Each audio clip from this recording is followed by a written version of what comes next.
Yes, ready, start. That constitution treats the two houses equally except in certain financial matters which are to be the sole purview of the house of the pupil in regard to what these are the speaker is the final authority. This position is perfectly clear and cannot be and has not been challenged at any stage.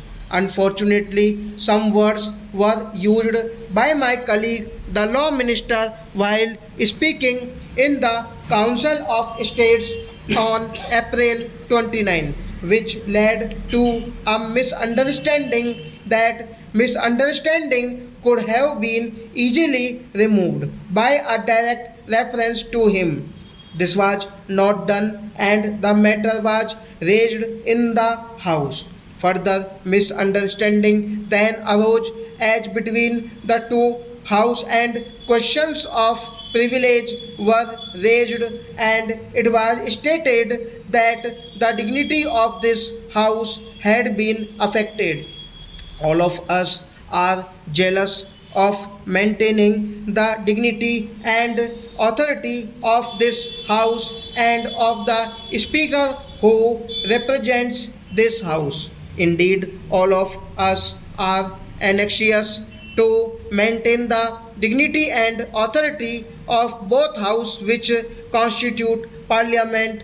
My colleague, the law minister, is as anxious as any of us to maintain that dignity and authority, and it has been a matter of the greatest regret to him that any words of his should have led people to believe otherwise, and further led to certain occurrences in both houses which disturbed for a while the cooperative and friendly atmosphere which must of necessity prevail in both houses of parliament. Owing to some of these occurrences, he was placed in an embarrassing position where to carry out the directions of the one house might appear as if he had ignored the directions of the other.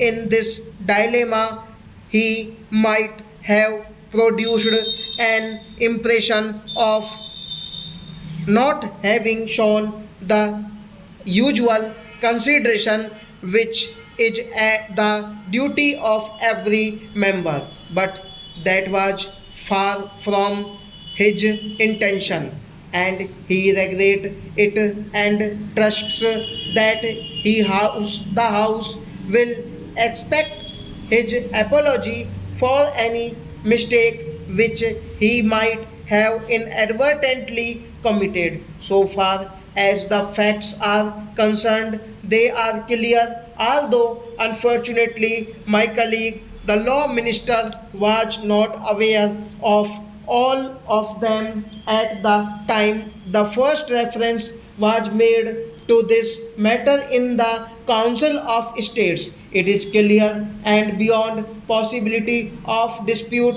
that the Speaker's authority is final in declaring that a bill is a money bill when the Speaker gives his certificate to this effect. This cannot be challenged. The Speaker has no obligation to consult anyone in coming to a decision or in giving his certificate, but he has himself decided to ask for the opinion of the law ministry. Here stop.